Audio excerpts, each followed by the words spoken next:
Saudações de Jerusalém. Meu nome é Barry Dennison. Eu sou vice-presidente da Embaixada Cristã Internacional de Jerusalém. E hoje nós vamos olhar um verso-chave da Bíblia. Mas nós vivemos num mundo que está mudando rapidamente. E essas mudanças começaram a acelerar desde a restauração de Israel, já 73 anos atrás. E a tecnologia está mudando mais rápido diariamente. Nesses últimos dias, nós vemos governos debatendo e planejando como criar uma moeda digital, tipo cryptocurrency. Nós vemos El Salvador, que já legalizou o Bitcoin. Nós vemos a nação de Etiópia, que acabou de fazer um contrato onde eles vão pôr todos os documentos, os resultados de todo aluno no nível secundário na nação, num blockchain, para que ela seja permanente guardado para facilitar a entrada na universidade. Pessoas como eu estamos tendo que aprender a investir no mundo cryptocurrency, como nós investimos em bolsa de valores, etc., ações. E acima de tudo isso, nós estamos vivendo no meio do pandêmico de Covid. Nós estamos vendo governos das nações impondo controles que não eram imagináveis 2 anos atrás. Nós vemos medo, preocupação no meio da população, manipulação pela mídia, pelos governos, como nunca antes em nossa história. Isso sublinha a importância da palavra de Deus. Em Efésios capítulo 5, versos 25 e 27, fala que Jesus, por amar a igreja, está santificando a igreja pela lavagem da água da palavra, para aperfeiçoar a igreja, para que ela seja gloriosa quando ela volta. A palavra de Deus é imprescindível, nós precisamos. Mas nós também temos que ter sabedoria de não apenas aceitar a interpretação que nosso pastor, nossa denominação, o nosso movimento dá. Porque nas palavras de Jesus, ele diz que as suas traduções anulam a palavra de Deus. O que nós vamos ver agora é olhar a situação histórica e cultural para entender melhor umas palavras de Jesus. Mas antes de começar, eu quero orar uma oração que eu estou fazendo todo dia nesse tempo confuso. Pai, agora, no nome de Jesus, eu te agradeço por sua confiança em nós, sua igreja hoje, que você confiou em nós para viver e carregar seu nome e sua glória no meio desse tempo de confusão.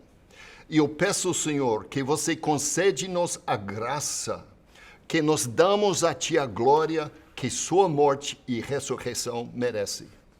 Amém. Essa apresentação vai ser um pouco diferente do que normal, pois eu vou ler um estudo acadêmico que eu fiz.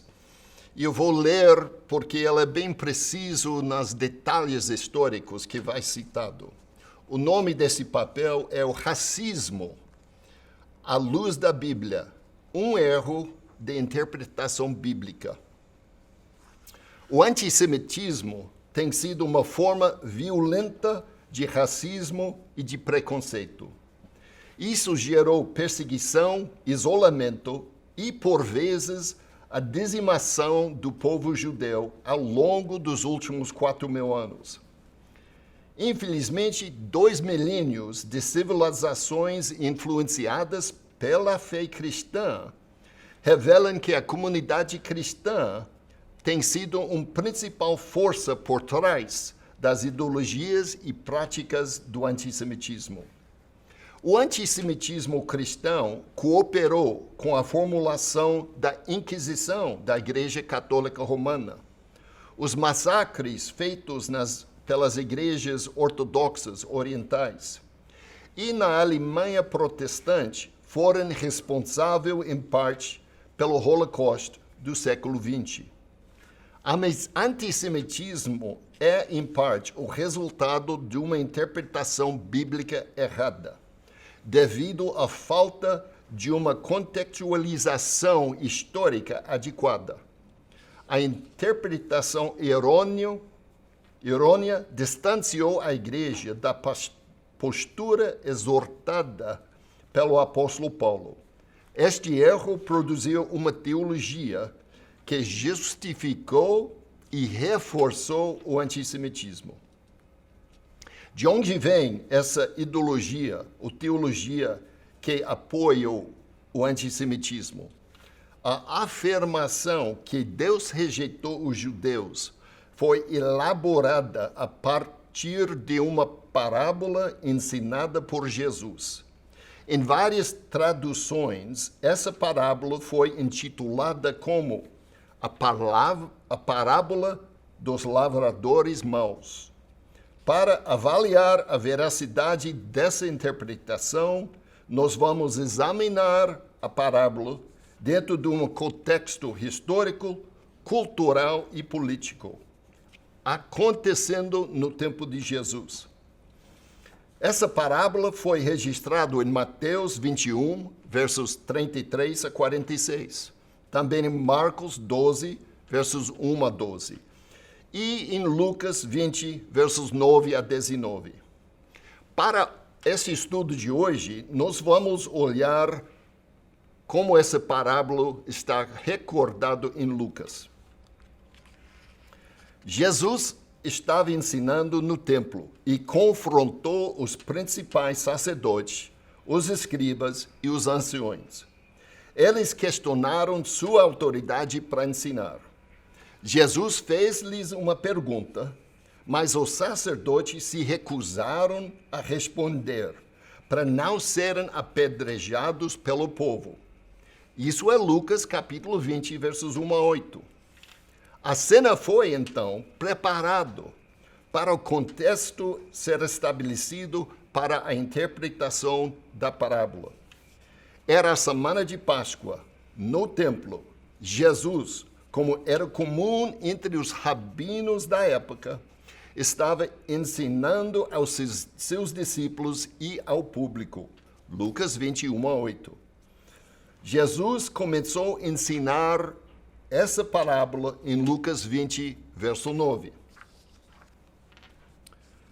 Eu vou ler verso 9 a 18. E começou a dizer ao povo esta parábola. Certo homem plantou uma vinha e arrendou-a a uns lavradores e partiu para fora da terra por muito tempo. E no tempo próprio mandou um servo aos lavradores para que lhes dessem aos frutos da vinha.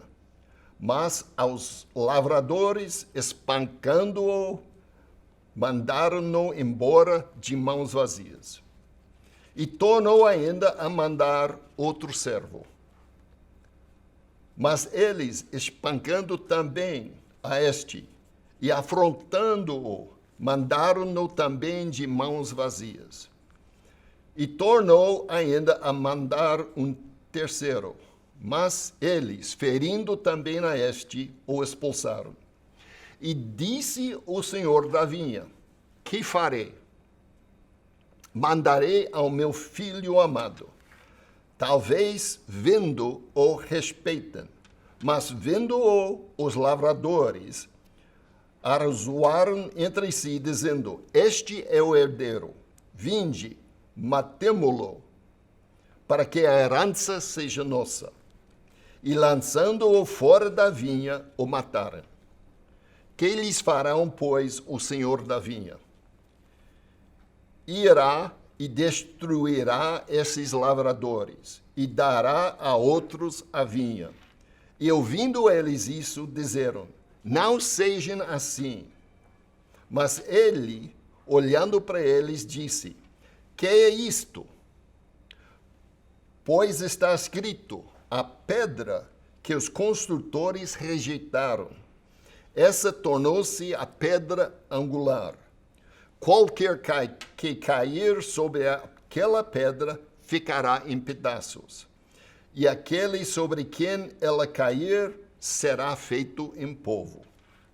Assim termina Lucas capítulo 20, versos 9 a 18.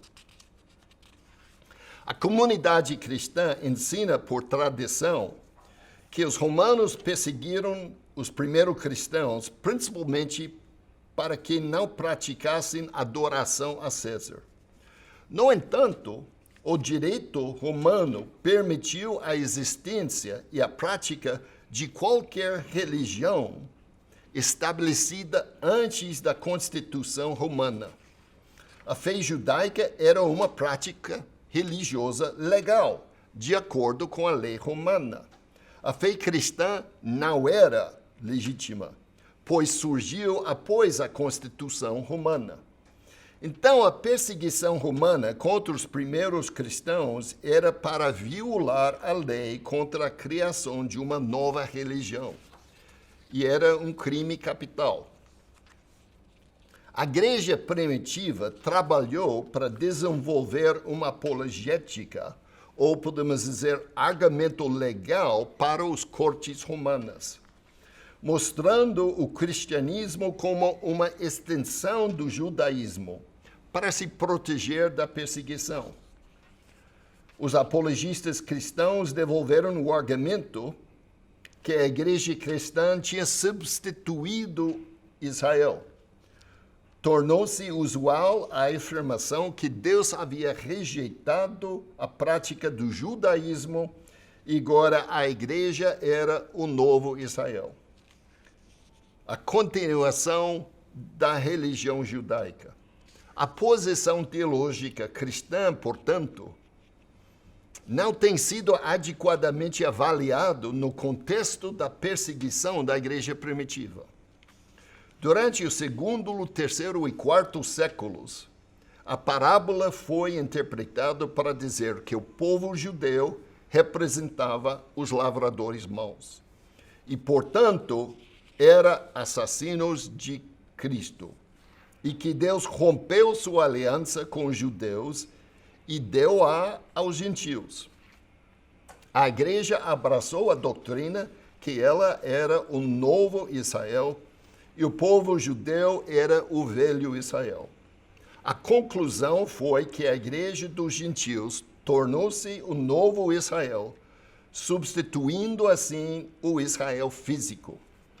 Embora originado há muitos séculos atrás, essa interpretação continua a ser ativamente ensinada. A interpretação nasceu no meio de intensa perseguição e resultou numa perseguição ainda maior através do antissemitismo. Justino Mártir, no ano 160, um dos primeiros apologistas que buscavam libertar a igreja da perseguição romana do segundo século, refere-se à igreja como o novo Israel e afirmou que todas as bênçãos dadas ao Israel original agora tinham sido apropriadas pela igreja. A igreja define-se ocupando o lugar do judaísmo. No quarto século, outros escritores usaram a parábola acima mencionada e a parábola da figueira estéril, argumentando que a igreja havia tomado o lugar de Israel. Durante esse período, tal tema se tornou comum, igualmente citado por muitos outros escritores e apologistas cristãos. No ano 313, o Constantino fez do cristianismo a religião oficial do Império Romano. A minoria perseguida tornou-se a maioria, perseguindo os judeus. Os intensamente perseguidos, os judeus se tornaram os mais intensamente perseguidos de todos. Nos terceiro e quarto séculos, os judeus perderam seus direitos legais. Os judeus eram proibidos por lei de viverem em Jerusalém e proibidos de levar pessoas a se converterem ao judaísmo. Um gentil que compartilhasse uma refeição de Páscoa com um judeu ou aprendesse sobre como os judeus celebram as festas bíblicas seria classificado como herege. No ano 339, a conversão ao judaísmo era um crime. No ano 380, Ambrósio, bispo de Milão, parabenizou a multidão que havia acabado de queimar uma sinagoga, dizendo que este era um ato agradável a Deus. Mateus, Marcos e Lucas concordam que a parábola foi ensinada no Monte do Templo, durante a semana da Páscoa. Eles relatam o atrito entre Jesus e os sacerdotes de Herodes. Jesus, por sua popularidade, representava uma ameaça para o sacerdote dos herodianos, saduceus, e a sua autoridade. O sumo sacerdote Caifás governou com permissão do governo romano, permissão essa que ele havia comprado. Jesus era visto como um pretendente messiânico, popular e ameaçador. Ele era também da Galileia, de onde vinha um foco de fanatismo e revolução. As parábolas se caracterizavam por um estilo excepcionalmente, unicamente judaico de ensino. Eram dramas vivos que exerciam uma função específica e única. Parábolas não eram e não são alegorias, e foram usadas para ilustrar o clímaxo, o ponto principal de um ensinamento. A função, o propósito e a mensagem de uma parábola eram determinados pelo narrador e pela definição da histórica, o contexto no momento. Mude o contador da história, ou a sua definição, o seu contexto e o significado mudará. O autor Brad Young enfatizou: as parábolas só podem ser entendidas quando analisados dentro do seu contexto histórico. Jesus havia falado sobre algo comum e bem conhecido por seus ouvintes. Um fazendeiro tinha alugado a sua terra. Como um novo empreendimento, o proprietário pode ter subscrito o empreendimento financeiramente para os primeiros anos, enquanto os inquilinos, os lavradores, plantavam e desenvolviam o cultivo. No terceiro ou quarto ano, o proprietário tinha o direito contratual de uma porcentagem da colheita, geralmente em torno de 40%. No tempo concordado, um servo foi enviado para recolher o que era devido ao seu mestre. Os inquilinos da parábola acabaram se tornando criminalmente corruptos. Os inquilinos não queriam pagar o que lhe era devido. Jesus criou uma reviravolta chocante na parábola. O proprietário decidiu enviar seu próprio filho amado para fazer a cobrança. A expressão seu filho amado tem uma comparação numa frase em hebraico que significa seu único filho. Os inquilinos acreditavam que se eles matassem o único filho do senhor da terra, teriam assim a possibilidade de tomar posse da sua propriedade. Eles mataram o seu único filho e Jesus narrou como seria o fim deles. Os herodianos, em sua maioria membros da seita dos saduceus do judaísmo, controlavam as terras do templo e o serviço do templo na época de Jesus. Eles ganharam o controle de tudo quando Herodes assumiu o poder como um rei romano nomeado. Ele matou o sumo sacerdote, nomeando Simeão como o primeiro sumo sacerdote herodiano. Depois disso, o cargo de sumo sacerdote era dado somente para aqueles que utilizavam o valor político e o dinheiro para comprar essa posição. Os herodianos eram os únicos que podiam ser designados sacerdotes. E se vê isso em Mateus 22:16, Marcos 3:16 e Marcos 12:13. Herodes também teve 45 dos juízes ou anciãos da corte do Sinédrio assassinados e substituídos por seguidores políticos pelos saduceus. O Sinédrio era tão politicamente manipulado por Herodes e os romanos que nunca se reunia na Câmara do Julgamento ou no Salão do Mármore durante os últimos 40 anos até a destruição do templo no ano 70. Judeus tradicionais daquele tempo, como escreve Joséfo, abominavam os sacerdotes corruptos que eram nomeados por políticos de Herodes e pelos romanos. Os últimos 2 sacerdotes herodianos eram Caifás e Anás, referidos no Novo Testamento. Em Lucas 20:19, lemos a afirmação: os escribas e os principais sacerdotes procuravam uma maneira de prender Jesus naquela hora, mas temeram o povo, porque entenderam que ele falou esta parábola contra eles. A parábola não foi dirigida contra o povo judeu, nem contra todo o Israel, mas foi dirigida contra a liderança corrompida daquela geração. E esses líderes reconheciam isso.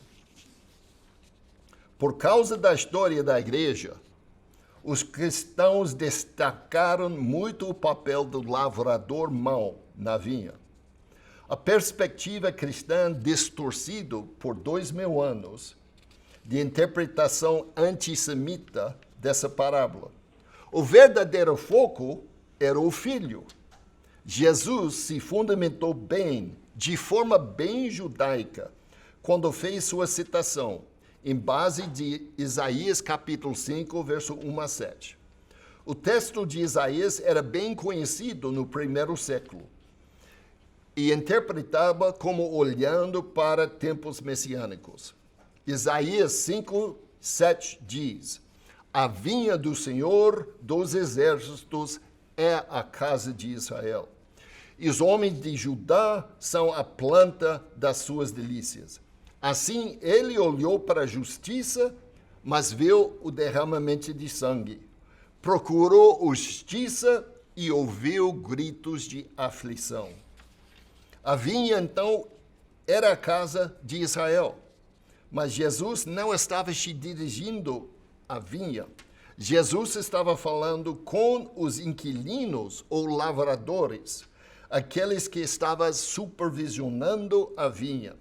Jesus estava questionando a rejeição, não de Israel, nem da vinha, mas sim a rejeição dos lavradores que tinham autoridade sobre a vinha de Israel. Jesus estava advertindo o sacerdote corrupto que enfrentaria um julgamento. Em Lucas 20, 9-16, o foco era o filho, mas em versos 17-18, o foco estava sobre a pedra. A pedra esta que os edificadores rejeitam. Jesus, num estilo unicamente judaico de ensino, sinalizava que esse era seu papel messiânico e a sua exaltação futuro. Jesus foi profeticamente enfatizando que ele era quem ele era e o que irá acontecer. O Pai enviou seu Filho, que foi rejeitado. Além disso, o Filho era a pedra que os edificadores rejeitaram. Jesus estava se referindo ao Salmo 118, 22 e 23. A pedra que os construtores rejeitaram tornou-se a pedra angular da construção.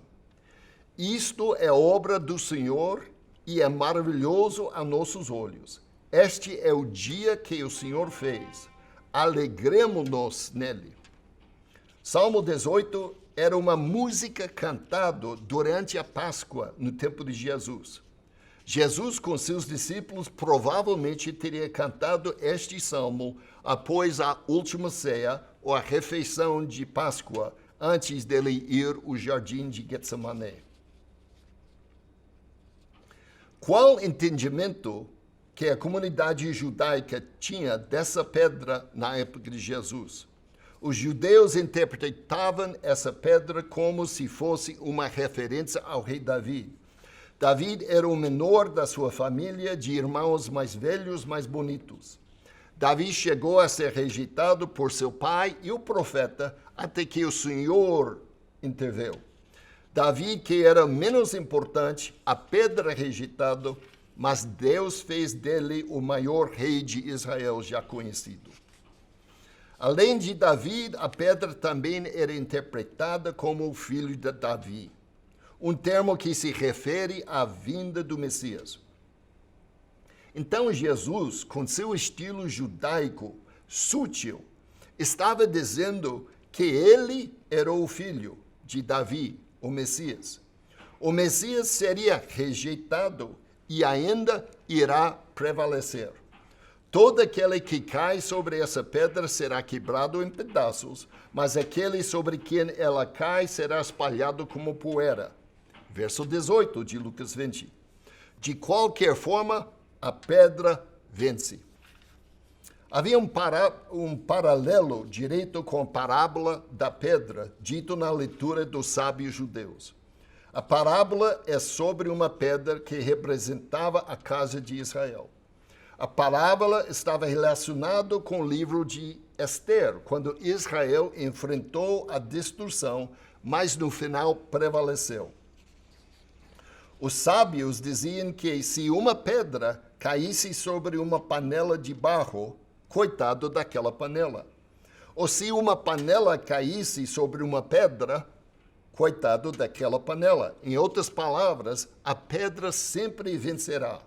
Jesus identificou-se como essa pedra. Quem estava rejeitando Jesus? O filho veio para os inquilinos, os lavradores.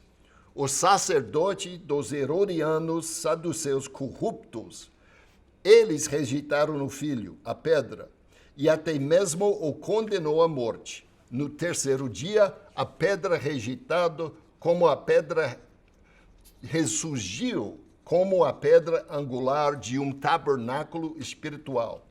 Em outras palavras, Jesus venceu.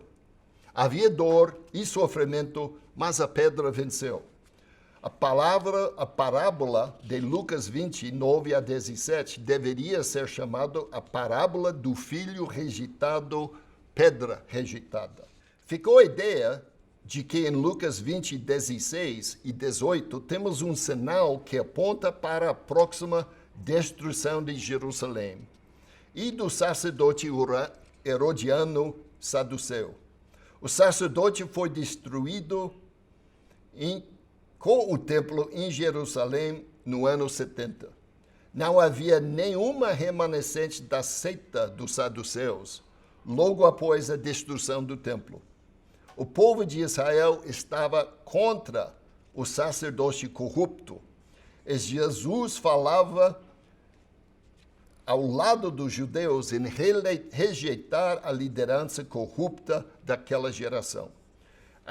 Essa interpretação é consistente com o contexto histórico, cultural e concorda com a restante das Escrituras.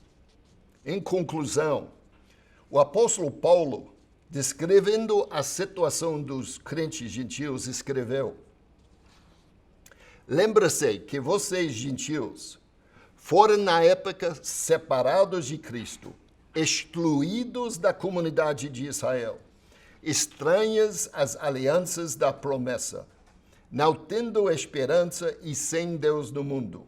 Mas agora em Cristo Jesus, vós que antes estavam longe, foram aproximados pelo sangue de Cristo. Isso é Efésios capítulo 2, versos 11 a 13. Paulo também avertiu a igreja dos gentios que o orgulho contra os judeus era um perigo espiritual. Em Romanos 11, versos 17 a 24. Paulo também levantou a seguinte questão: terá Deus, porventura, rejeitado seu povo Israel? De modo nenhum. Romanos 11, 1. A igreja não correspondeu ao apelo do apóstolo Paulo para assumir e reconhecer a sua condição verdadeira, que é de ser enxertado nas alianças e nas promessas que pertencem a Israel, tendo assim, através do enxerto, o direito de usufruir das mesmas promessas. Isso porque foi enxertado pelo sangue de Cristo em Israel, Israel sendo a videira.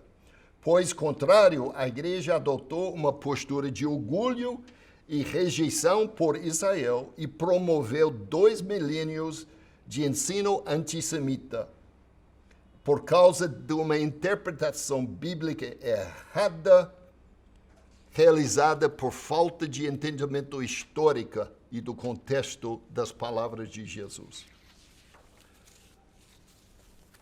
Bem, eu tenho este documento com todas as referências em forma de um PDF.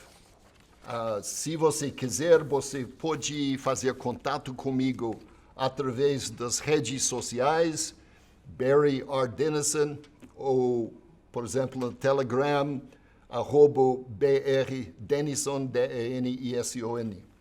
Ou você pode mandar um e-mail para a Embaixada Cristã aqui, icej@icej.org. E com alegria te mandarei esse estudo com todas as referências, com todos os documentos. Se você tiver outras perguntas, e agora eu falo especificamente meus amigos, pastores e líderes no Brasil, você tem perguntas sobre Israel e a igreja? Você tem perguntas sobre como interpretar Israel nas Escrituras? Mande isso para mim. Eu estou compilando todas as perguntas da igreja brasileira sobre Israel e os judeus que eu posso para criar um documento que eu vou distribuir gratuitamente.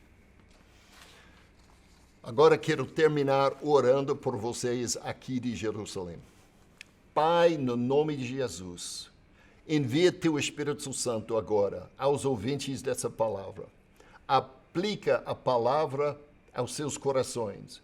E o Espírito Santo usa como uma espada que separa a alma do espírito e transforma eles e a mim, todos nós, na imagem do Filho, do Messias, do Rei glorioso Jesus. No nome de Jesus. Amém. Shalom de Jerusalém.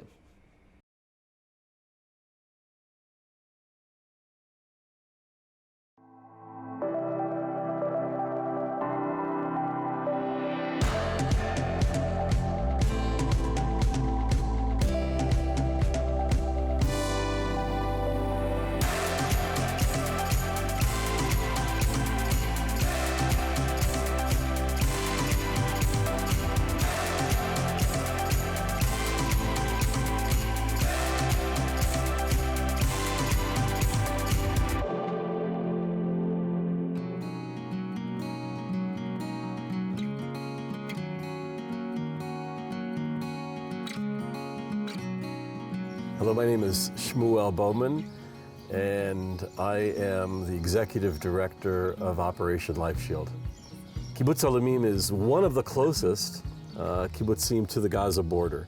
It contains many communities, and they're all within very short range rocket attack. The siren goes off, and you have about 10 seconds to run to a shelter. On the other hand, if it's a mortar shell literally goes up and goes down, which means you'd have between 0 and between 7 to 10 seconds. There's really not a lot of time here, and you have to really be quick and aware that at any split second, even right now, at this very second, there could be an alarm, and we would have to stop this interview.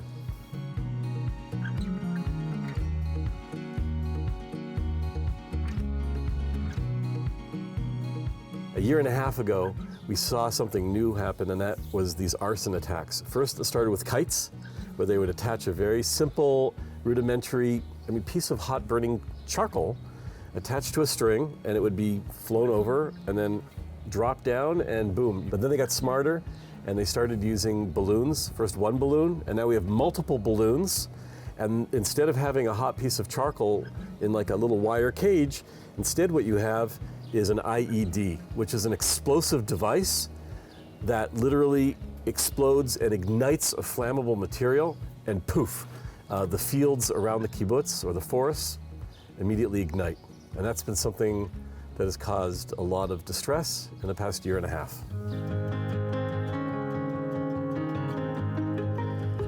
השם שלי רפי בביאן, קצין הביטחון של המועצה האזורית שדות נגב וחבר קיבוץ אלומים, פה מאחור. אנחנו נמצאים בין קיבוץ אלומים לרצועת עזה, שפה מאחורינו. אנחנו נמצאים כרגע בשטח שלצערי שלשום נשרף מבלון תבערה, וזו התוצאה.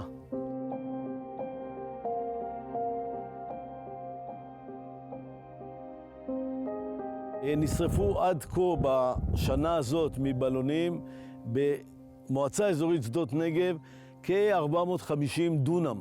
זה שדות חיטה בעיקר. אני לא יודע לכמת, להגיד לך עכשיו כמה זה בכסף, אבל אני חוזר שוב, זה הרבה יותר מכסף. כי את החיטה אפשר למדוד ולהגיד, זה הנזק. את היער, ש30 או 40 שנה טיפלו בו וטיפחו אותו באהבה, והוא נשרף, אף אחד לא יודע כמה זה עולה. אוכלוסיית הבעלי חיים בשמורה שנשרפו, אף אחד לא יודע לאמוד את זה בכסף. זה אובדן של בעלי חיים שיהיה קשה מאוד להחזיר, במיוחד שזה שנה אחרי שנה השרפות האלה.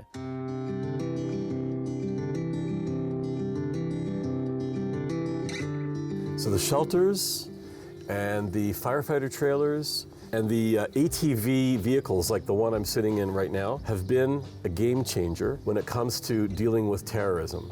When rockets are being fired at this region, there is only one physical thing that can protect you, and that's being inside a strong protective structure. And we have been placing shelters here. We're putting them by kindergartens, by medical clinics, by all the places where the most vulnerable in the population are going to be situated. And so that means that now you can continue taking your child to the kindergarten without having to worry. You can take your grandparent to the Seniors Day Center. You can go and pray in the synagogue and know that because of that shelter, you can have a normal life again.